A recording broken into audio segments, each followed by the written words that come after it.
Hi all, this is Vishal Singhal from Salesforce. Sorry for the delay. There was some technical glitches.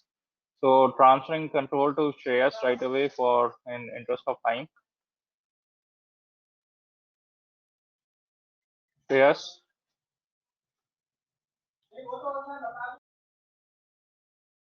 yeah, go ahead, please. Yeah, okay.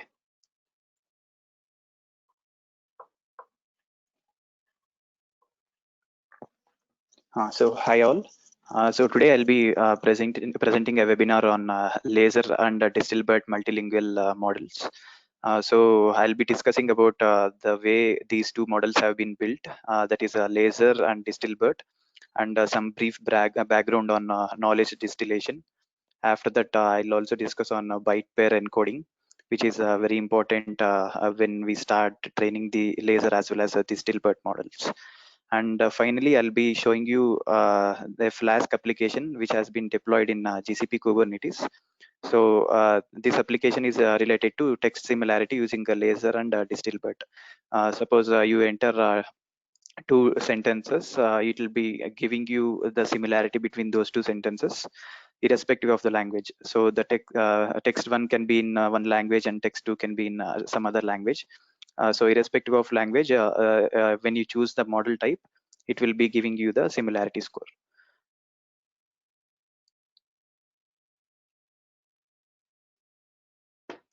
So the way the evolution of the pre-trained models have been built over in NLP is initially with respect to the size of the models. This graph has been plotted. So first is ELMO, embeddings from language models. So it was having around 94 million parameters. So the y-axis represents the number of million parameters for each of these models. So as the graph continues, and with respect to time, you can see from 2018 when it started, the ELMO was having 94 million parameters. In 2019 April, you can see there were a lot of models, that is a transformer models as well, and BERT was having 340 million parameters, and the size goes on increasing with respect to time. So I'll be talking about the BERT large 340 million parameters, and the Distilbert model, which is just having 66 million parameters, but its performance is at par with respect to whatever the BERT large model will give. And I'll also show some of the things related to Roberta and ExcelNet, related to their size of the models and their inference speeds in the further slides. So it will be very important to choose the kind of model when we deploy these kind of models in edge devices. Suppose there are 340 million parameters when we choose BERT model. The inference speed would be very slow. So we would be required to wait at least for 5 or 7 seconds or even more to get the predictions from the model. So when we deploy the models on edge devices, it is very important to see what is the size of the model and what is the latency in which we'll be getting the prediction outputs.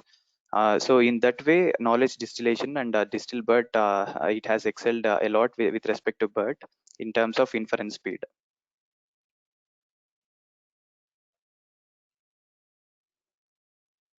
So how do we reduce the size of these models? So there were several methods which were being used all these days. That is a pruning, quantization, and the last one comes to the knowledge distillation.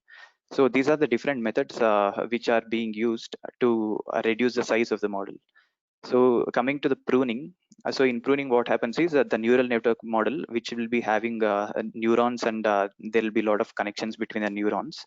So here you can see the first picture. It is showing a classical neural network model, which is having several neurons in different layers. Each is connected to each other neuron. So it is a very dense architecture.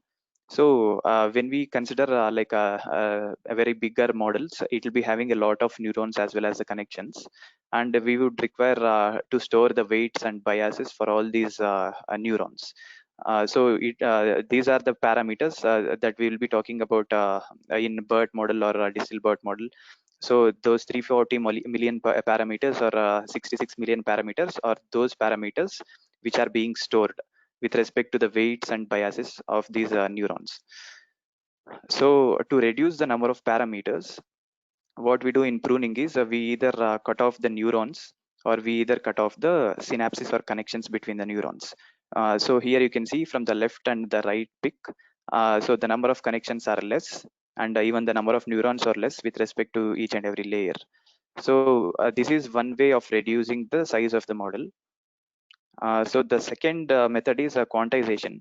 So here we preserve all the connections as well as the neurons in each and every layer. But what we do exactly here is the weights and biases are stored in a 32-bit or 64-bit floating point representations. So in quantization, what we do is we'll reduce the bit operations by at least like in most of the NVIDIA models, we see that FP16 or FP8 representations are being used to quantize the model. So here, the 32-bit or 64-bit weight matrices are reduced to 8-bit or 16-bit in order to reduce the size. So the third one comes to distillation. So this is something similar to transfer learning, but not exactly. So here, what happens is we have two kinds of models, that is a teacher model and the student model. So here the teacher model with whatever the knowledge it has been gained in pre-training will be transferred to a smaller network known as student model. Suppose, so here the teacher model is BERT large, which is having 340 million parameters. So by using the knowledge gained by this BERT large model, we'll be transferring it to the student model, that is DistilBERT, which is having 66 million parameters. So once we are training the student model with respect to the knowledge that has been gained by the teacher model, we'll be even the training happens as you all know by minimizing the loss. So this a smaller model will be capable of performing at par with respect to the teacher model with a enhancement in the inference speeds. So this is the way knowledge distillation works.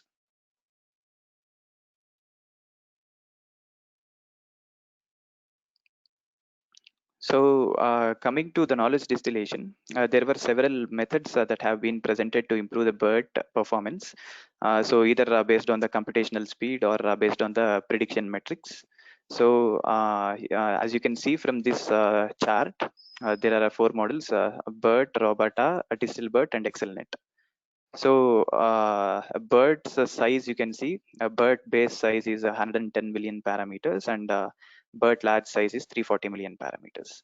Similarly, for Robota and ExcelNet, it is also like having the same number of parameters with respect to BERT. But the only change in Robota and ExcelNet is there is an improvement from about 2 to 20% in performance with respect to BERT for Robota, and even for ExcelNet, you can see there is an enhancement in the performance with respect to BERT. But the thing that differs for DistilBERT is DistilBERT, there is a compromise in the performance because we are reducing the size of the model. But the compromise is only 3%. But the inference speed and the training time. So training time, you can see with 8 V100 GPUs, BERT model requires 12 days to train. So for Robota and ExcelNet also, it will take 4 to 5 times greater than the time required to train BERT, because the size of the Robota model for which that these models are being trained is very large. So here you can see BERT is trained on 16 GB data, whereas Robota is trained for 160 GB data, 10 times more. That is why even the training time would take 4 to 5 times more than what BERT takes. Similarly, even for ExcelNet, you can see it is trained on 16 GB BERT data as well as 113 GB additional data. So it is having around 10x times the number of words that BERT is being trained. That is why the training time is 5 times more than BERT for ExcelNet. So, but DistilBERT, what happens is whatever the data that has been trained for BERT, it is retained. We are not using any extra data. But when you use the same 8 V100 GPUs, there is a 3.5. You are able to train Distilbert model only in around 3 to 3.5 days, which is 4 times less than BERT model. So BERT model is taking 12 days, and Distilbert model is taking 3.5 days. So as I mentioned before, a Distilbert model improved on inference speed about 60% with respect to BERT model, and Distilbert is an approximated version of BERT with a 3% compromise in performance.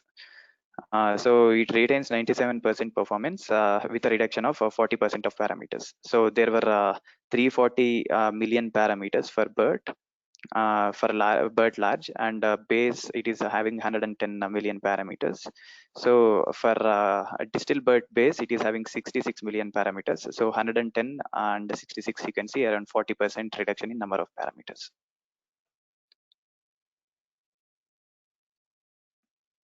So coming to knowledge distillation, that is transferring the generalization capabilities. So in knowledge distillation, what has to be ensured is when we train the student model, it has to be generalizable. It should not overfit. So this has to be taken care of while transferring the knowledge from teacher model to the student model. So how do we do that? So here I can give you an analogy. So teacher model and student model, suppose a teacher would have learned many things over a period of time progressively. And once teacher will be able to give a lot of information to the students, they will be able to generalize each and every concept and each and every use case, and they will be able to apply them whenever it is required. But if teacher gives only specific information about a concept, then most of the students will tend to memorize those concepts, and they will not be able to generalize them with respect to the use cases. So what we do is, in teacher model, during the transferring stage, instead of giving the hard labels to the student model, we are giving the output generated by the teacher model. Suppose there is a 16 GB of data in which the teacher model is trained. So by using those data itself, we'll be making the teacher model to predict something. So we'll be getting a distribution of predictions, and we are using those predictions to reduce the loss of Distilbert model. So here the loss function, here you can see the soft predictions and soft labels, we are reducing this loss, that is distillation loss. So the next loss is student loss. So the student loss is when the Distilbert model, the knowledge transfer has happened from the teacher model to the student model, the Distil model has to be even precise on whatever the targets it has to be predicted. That is why in we are taking a subset of the trained data, and we are making the Distilbert model to predict on those a subset of data. So when the Distilbert model gives predictions to those subset of data, the loss is being minimized with respect to the hard labels or the ground truth labels that are mentioned in the raw data. So that the loss function for Distilbert model is a linear combination of distillation loss as well as the student loss. So as I mentioned, the student model is not directly trained on raw data. Instead, student network is trained to mimic the output of teacher network on raw data. That is why, since we are required to mimic the output of teacher network, we are taking the output of teacher network as the reference instead of taking the hard labels. So the soft targets have high entropy and provides more information during training. So as I mentioned in the analogy, if teacher gives a lot of information while teaching to the students will be able to generalize. So what happens when we give soft labels as the targets to the Distilbert model when the knowledge transfer is happening? So we tend to give a lot of information by giving the soft labels instead of hard labels. So in soft labels, suppose I'll be having around 10 to 15 labels as predictions. So I'll be showing all those 10 to 15 labels to the student model so that it will learn a lot of information.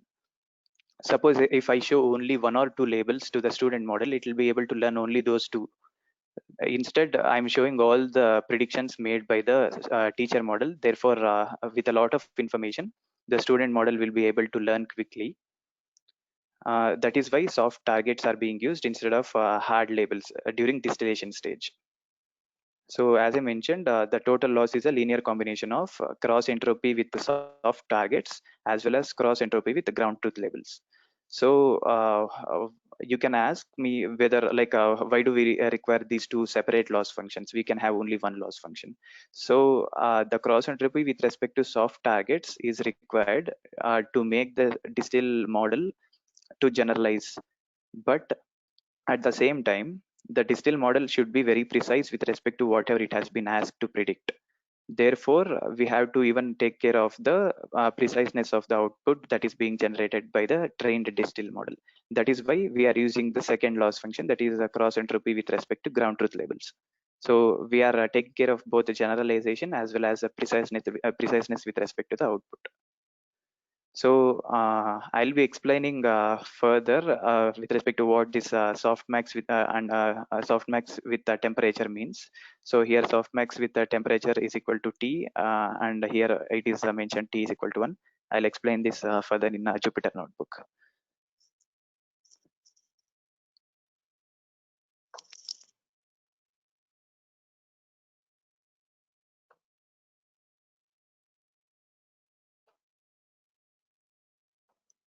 So here you can see so this is a softmax function, and suppose these are the 10 labels that are to be predicted.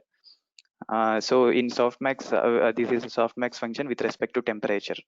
So here you can see in usual softmax you will be seeing only this exponential of xi, but here with respect to temperature you are dividing xi with respect to the temperature value. Can I ask So one question? yeah, Is it like stacking? what, come again? Is it like stacking? Setting in the sense, what exactly you are No, asking? stacking. STACKING, stacking.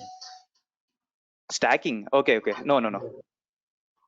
I'll Okay. explain. Okay. So in softmax, what happens is, suppose I'm giving when the temperature is set to 1, you can see the distribution of the predictions. So when the temperature is set to 1 and I'm passing this first A array into the softmax function, you can see the softmax predictions. So this is a plot. So here you can see all the predictions are in the range of 11. So this is a kind of wait, this is for 1000. Okay, I'll set it for 1 and see.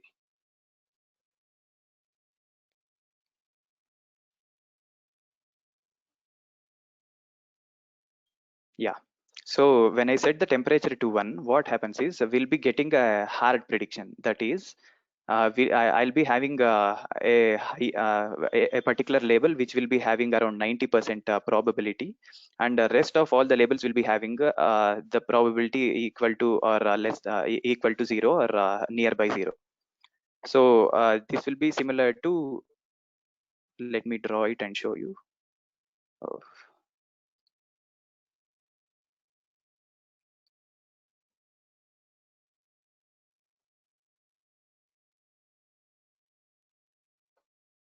So the distribution will be something like this. When I set the temperature, T is equal to 1. So I'll be having a particular label which will be having the highest prediction, and the rest of the labels will be having lesser predictions, closer to 0 or around 4 to 5%, something like that. So when what will happen when I increase the temperature? Suppose I increase this to 1000. So here you can see all the values are near to a particular value, that is 11. So let me show the distribution as well here. So here you can see the distribution is almost like a uniform distribution. The previous one was showing a normal distribution. So when I increase the temperature, it is showing me a uniform distribution. So what happens is in the training stage, yeah. So in the training stage, what I explained was we are giving a lot of information to the student model so that it will learn during training stage.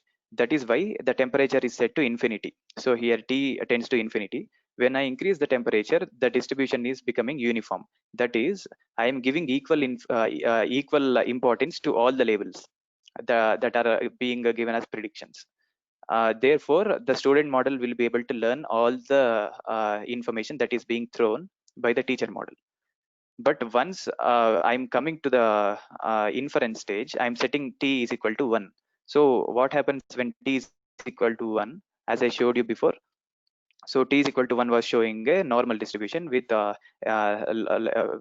predictions less than 10% at here. You can see there are 8 bins with predictions with lesser value, and there is only one bin which is having a prediction greater than 90%. So this will be the hard target. So when I am setting temperature is equal to 1, then I'm making the model more precise with respect to whatever the input that I'm giving. So this is at the inference stage.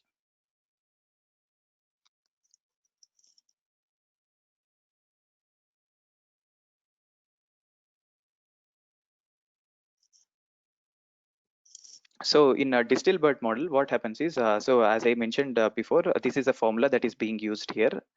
So the softmax, the usual softmax will be having t when it is t is equal to 1, you can see it will be exponential of zi by summation of exponential of zj. But with respect to temperature, you are just dividing this zi's or zj's with respect to the temperature, so that you'll be getting soft prediction or a hard prediction. So coming to how the Distilbert model is being trained. So here you can see a snippet of the code. So here you can see KL divergence is used as a loss function. So whenever KL divergence is used, so as I mentioned in the previous slide, the student network is trained to mimic the output of the teacher network. Okay, therefore whenever teacher network gives you some probability distribution, we are training the student network to mimic the same probability distribution that the teacher network is predicting. That is why we are using KL divergence to reduce the loss. So KL divergence, let me show you. Yeah, suppose the teacher model will be giving around 15 predictions for a particular input. The probability distribution will be something similar to this. When temperature is set to infinity, we are giving almost equal importance to each and every prediction. So this is for teacher model. So student model initially, when it is being trained, the probability distribution would differ when it is being trained. So this is for a student model. So when you measure KL divergence for teacher model as well as student model, it will be very high.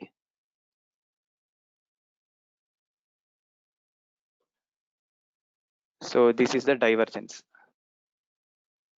So once the student model is trained by doing that knowledge transfer from teacher model, this will change to, this is a teacher model, and even the student model would predict something similar to this once it has been trained. So right now, since I mentioned in the slide that we are trying to mimic the output of teacher model, we have to make the distributions of the student model similar to what the teacher model is giving. So right now, once the student model is trained, the KL divergence will be very minimal. It will be near to 0. So this says that the student model is trained and there is successful distillation of the knowledge from teacher model.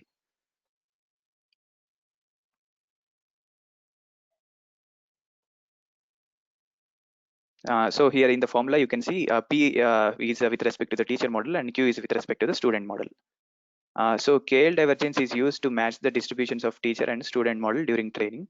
Teacher model is set to eval mode during distillation. So here why the teacher model is set to eval mode is because here we are only transferring the knowledge from the teacher model. So all the gradient updates or the weight updates are happening only on the student model. So we can say that teacher model is in inference mode, and the student model is in training mode. That is why here you can see teacher is set to eval mode and student is set to train mode. And the gradient updates are happening only on the student model. So here you can see there are no gradient updates are happening on teacher model, or it is happening only on the student model. And the loss function is KL divergence loss with temperature set to infinity during training stage. And here you can see loss dot backward. So these updations for optimizers, everything is happening only with respect to student model. So as I mentioned, during training, temperature is set to infinity to ensure uniform distribution of output probabilities. And at inference, we are giving a temperature is equal to a lower value that is equal to 1 to recover the standard softmax. So any questions?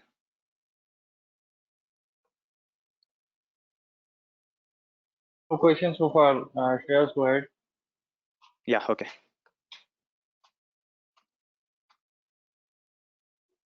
So the next is byte pair encoding for subword tokenization. So why byte pair encoding is important? We'll be encountering a lot of out of vocabulary words or rare words in our vocabularies, and it will be even these number of words that are rare and unseen would increase if we extend our model to different languages. Suppose for German or French, these out of vocabulary words would increase. So how do you counter these OOV words? Is by using byte pair encoding for subword tokenization. So as you all know, BERT, when you tokenize the BERT, the sentences for BERT model, each word is split into subwords. Suppose that there is a word unrelated. This unrelated word would be split or tokenized into word something similar to unrelated or un and rel and ated. So it is split into these subwords in BERT tokenization. So I'll be explaining how this byte pair encoding is done in the Jupyter notebook. So let me go through the PPT first. So most of the static word embeddings were only trained on the Wikipedia data. So in Wikipedia data, you will not be seeing many words which are specific to some particular domains. So those will be treated as out of vocabulary words. So in Wikipedia, it is very limited on vocabulary as well as the frequency of occurrences of the words. So whenever this out of vocabulary words occur, the model would treat them as unknown tokens. So the model will label those rare words by giving this tag, unknown token. Shreyas? Yeah. Yes, I've sent you a question in chat. Please check that. It's long, so I sent you there. Yeah, okay.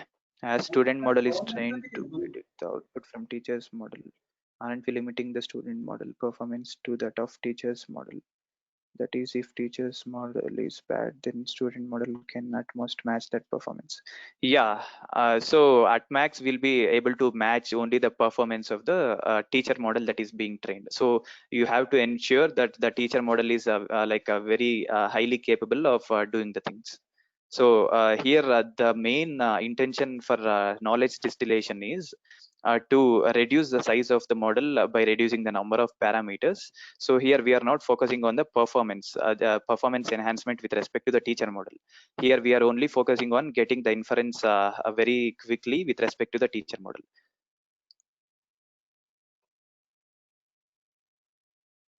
So does this answer your question? He says, got it. Thanks. Okay. So in the subword tokenization, subword tokenization methods are used in transformer models such as BERT are inspired by byte pair encoding. So in byte pair encoding, frequently occurring subwords are merged to enable compression, and the rare words would split up into more frequent subwords to avoid the unknown tokens.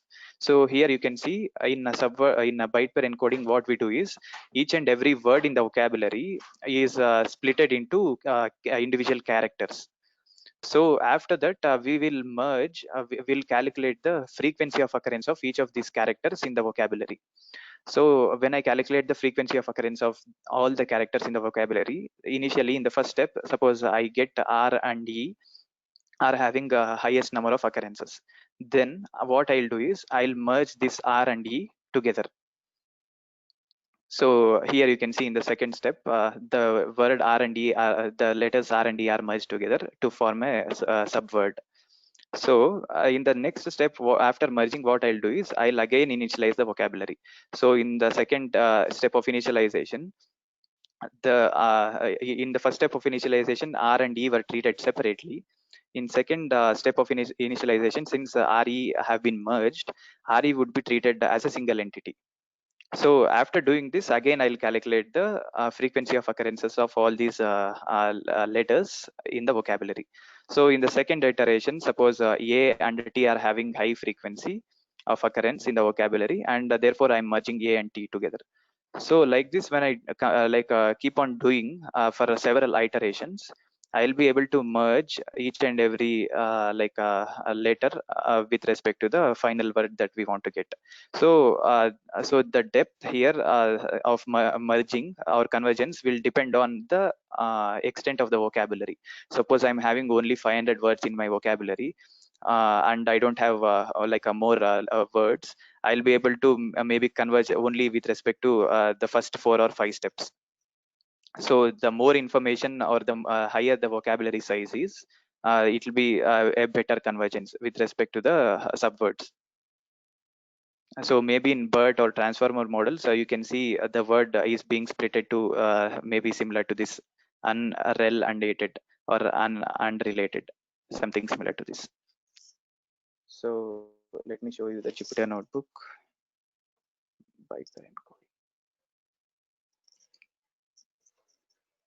So here you can see, so here the data that I have taken is with respect to the metadata of COVID from Kaggle. So here what I have done is I have taken the sentences from the column title, so title of each and every paper. So I have built a paragraph for the first 1,000 titles. So let me show you this.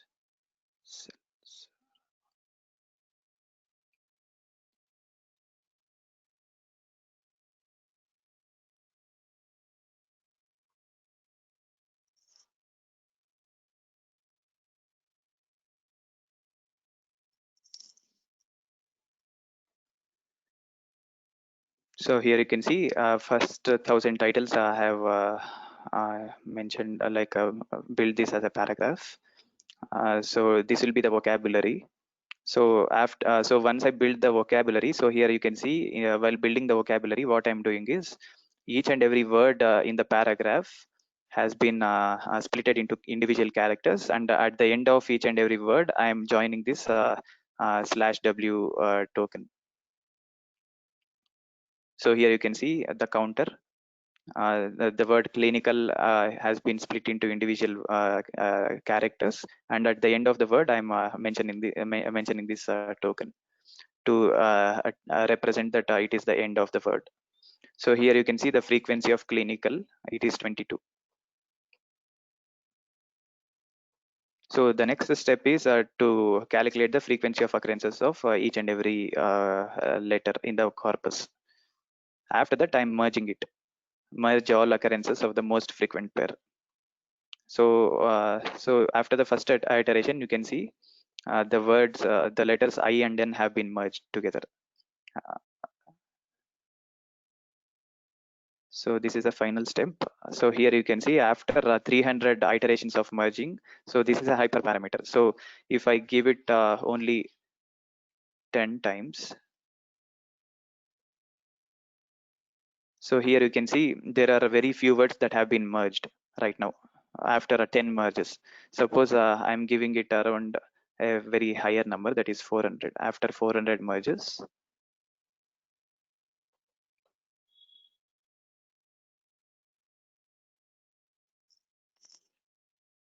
it will take a bit of time to merge for 400 iterations. Yeah, so here you can see.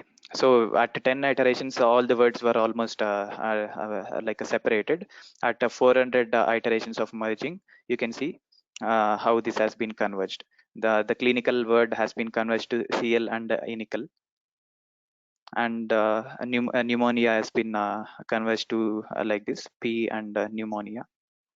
and the word king has been split into K and ing. So as I mentioned, the more number of merges that you give, there'll be a better convergence of these each and every word, and even it will depend on the size of our vocabulary.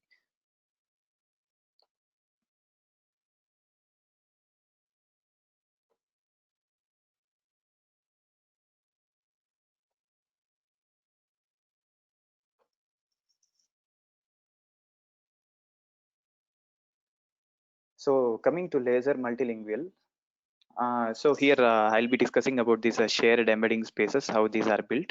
So coming to the first thing in laser multilingual, what is happening. So the first box, suppose you can think this box as an embedding space. So in the first box, only the English sentences are represented. So the dog is brown. I love eating. I enjoy food a lot. So since these two sentences are similar, they are represented very closer in this embedding space. Yeah. So I want to call you. So every word in the English has been represented in this embedding space with a point. Suppose I want to extend this embedding space for a lot of languages, suppose 90 languages or 100 plus languages, and I should be having all those representations in the same embedding space. So laser, what it does is, so here you can see the dog is brown and its equivalent translation in German. For each and every sentence, you can see the equivalent translation in some other language.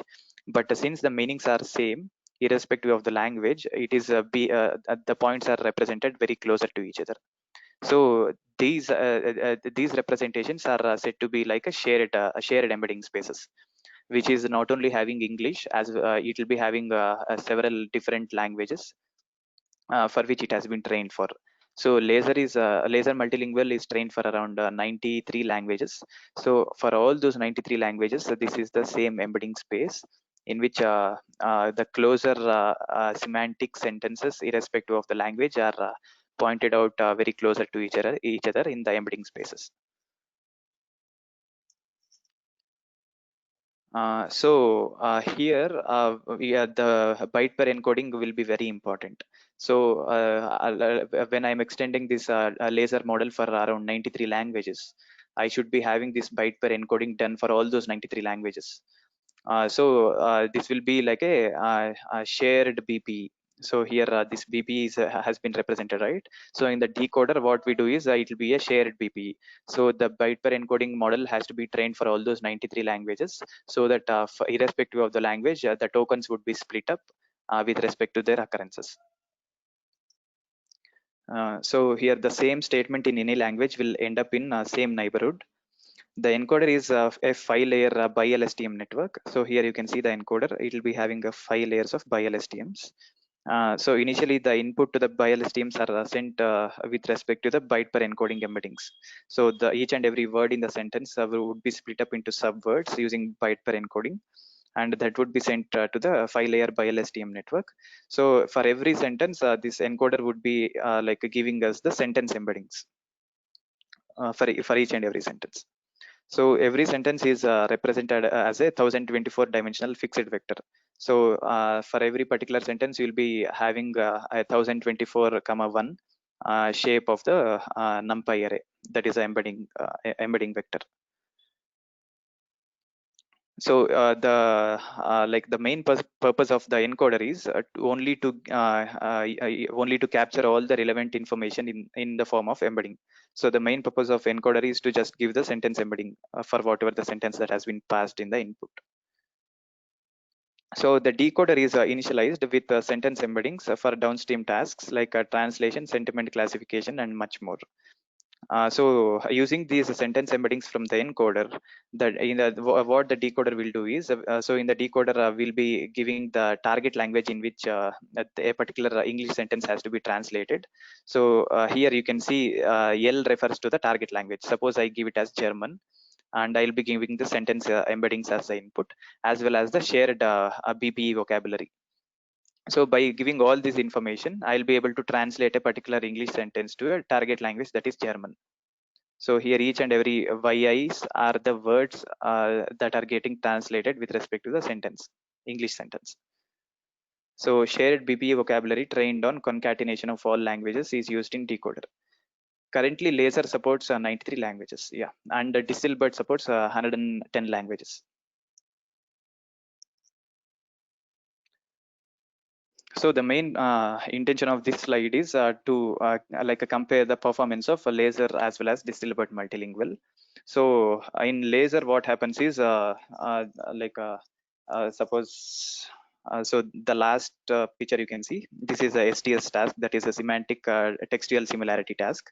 So for this STS task, Roberta and MBERT's performance is very less when compared to Laser and DistilBERT. So here Laser is giving 77.6 and DistilBERT is giving 85.4 average similarity between the sentences. So the Roberta and MBERT could not perform equivalent to Laser for English only sentences. And MBERT is not suitable for cross-lingual sentence similarity tasks, as it gives vectors for words instead of the entire sentence. So MBERT, what happens is instead of giving the sentence embedding, the MBERT will give a word embedding for each and every word in the sentence. That is why it is not suitable for a multi-language support. So coming to DistilBERT multilingual, so DistilBERT multilingual, as I said, like in knowledge distillation, we'll be having teacher and student models. So in DistilBERT multilingual, the teacher model is SentenceBERT, SBERT. So SBERT is able to give embedding vectors only for English sentences. And student model is taken as Albert multilingual. So Albert is capable of giving embedding vectors for multiple languages, but Albert is very weak in giving this sentence embeddings for English language. That is why what we are doing is, since Albert is already capable of multi-language support, but it is weak on English sentences, we are transferring the knowledge from SBERT to the Albert multilingual, so that Albert will be strong with respect to English only sentences as well as the multiple languages. So by doing this knowledge distillation, so DistilBERT model outperforms Laser in STS tasks. So here you can see Laser is having 77.6 similarity, average similarity, and DistilBERT is having around 85.4 average similarity. So the vector space properties in SentenceBERT are adopted and transferred across multiple languages. So as I mentioned before, the teacher model and student model. So in language translation, what happens is, for the teacher model, that is SentenceBERT, I'll be giving the English only sentences, and I'll make the teacher model to predict the sentence embeddings for the English only sentences. And for student model, what I'll do is I'll be giving the English sentence as well as the target language, that is a German sentence as well. So I'll make the student model to mimic the predictions that are given by the teacher model. So here you can see once this MSE loss has been minimized, the student model is almost mimicking the same embedding vectors with respect to the teacher model for English language. Therefore, this Albert multilingual would be strong enough with respect to the English sentences, as well as it is already strong enough with respect to multiple languages. Therefore, this DistilBERT model would be giving a good performance.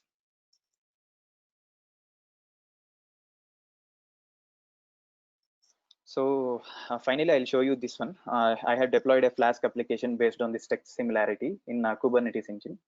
So initially, you'll be required to have a GCP account with the free credits available, so that you will be able to deploy this in Kubernetes. So you need to open the GCP console. So let me show you this in the browser. So this is the Cloud Shell console.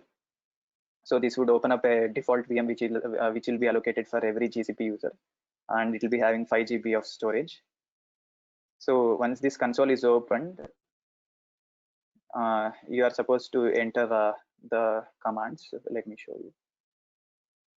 So let me show you the Git repo. So this is my Git repository for this text similarity application, which is deployed in Kubernetes. So it is having all these files, Docker and YAML files.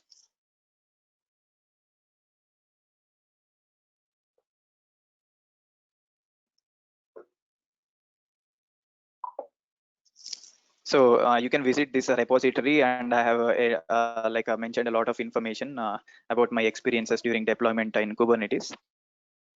So you can go through this one, as well as I have even mentioned the steps in which like a Docker image has to be built and pushed to the container repository, and how it has to be deployed in the Kubernetes cluster.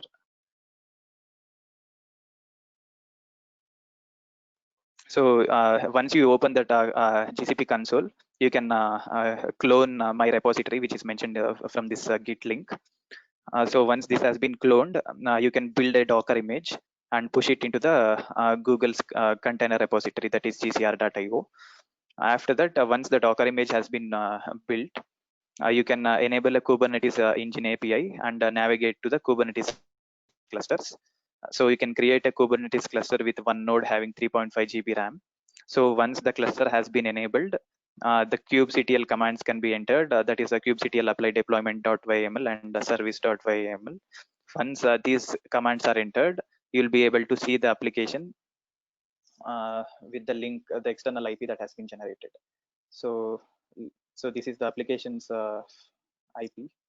Let me show you in this.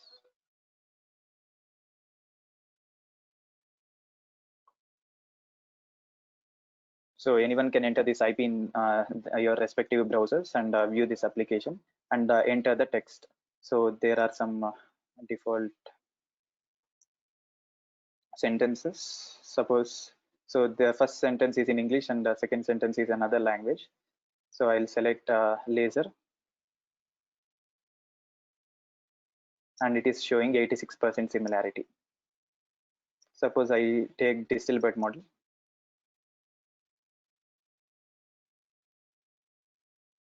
It is showing 97% similarity. So as I mentioned in the previous slide, DistilBert is like outperforming the laser in most of the sentence similarity tasks. That is why the STS score for DistilBert was greater than with respect to the laser. So you can experiment it out with different sentences for text 1 and text 2, and by choosing the other models. So here the third model can't be used because the BERT large NLI, the model size is around 1.24 GB. And for the node, the Kubernetes cluster, the RAM size is not sufficient to load all these three models at once. Therefore, the last model is not workable. You can try it out with only laser and DistilBert.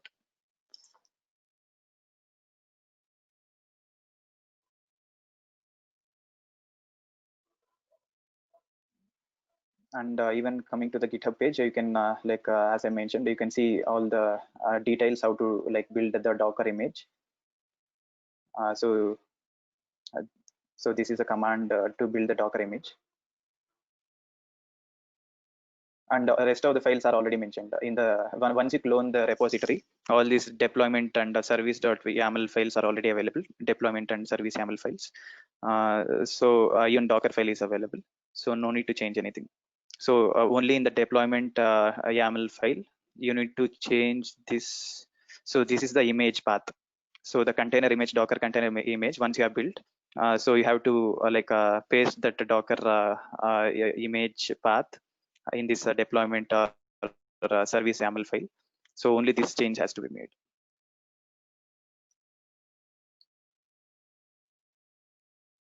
Okay, so coming to the last slide. So these are the my previous CellStat webinar videos and the YouTube links available for those. You can go through for if it is required. That's it from my side. Thank you.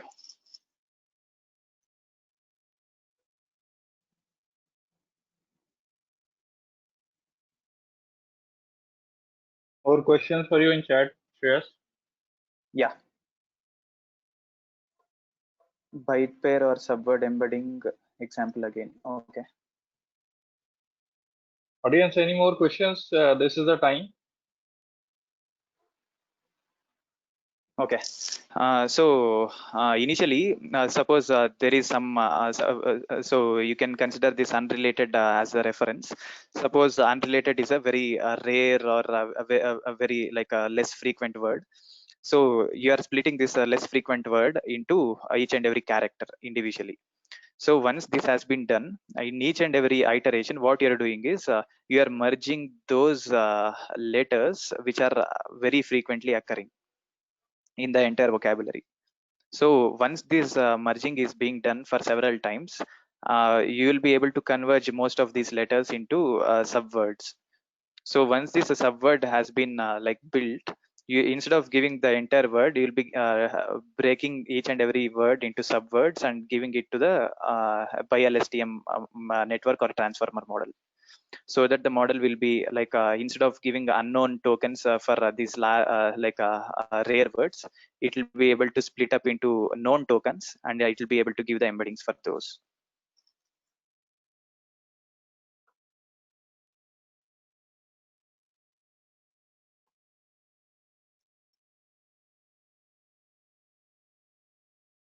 Any other questions, audience?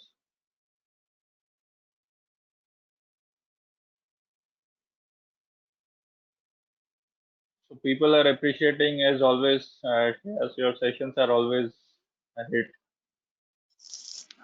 Yeah, thank you, Vishal. Are you merging the letter or character frequently occurring in entire vocabulary or in that word? No, for the entire vocabulary. For the entire vocabulary, we'll be finding out the most frequent letters initially. So suppose I'll take the first 5 or first 10 most frequent words which are having high frequency in my vocabulary. I'll merge all those letters which are occurring together with higher frequency for all the words.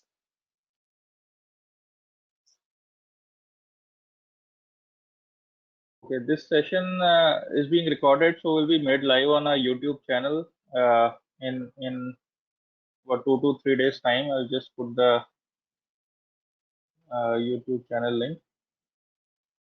Okay.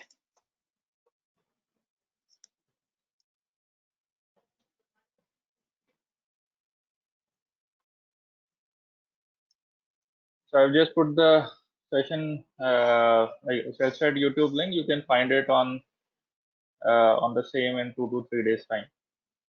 So people are asking, would you be able to share the code or your GitHub link? Yeah. Okay. I'll share. I'll copy this in the chat window. Sure. Yeah, I have sent it in the chat window. You can go through this GitHub repository. So it is very straightforward. No need to do any changes. You can just clone it to your. You can just clone the repository and start to deploy it in GCP Kubernetes.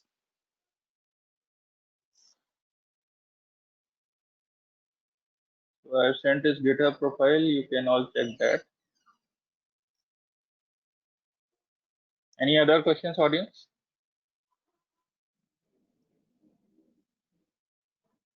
I'm not getting any more. So thank you all for joining, and apologies for late start. There were some glitches and people were still also finding it difficult to get into the site. I think there is some glitch in the site itself today.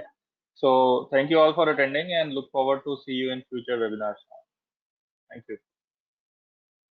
Thank you, Shreyas. Thank you, Vishal. Good day to all.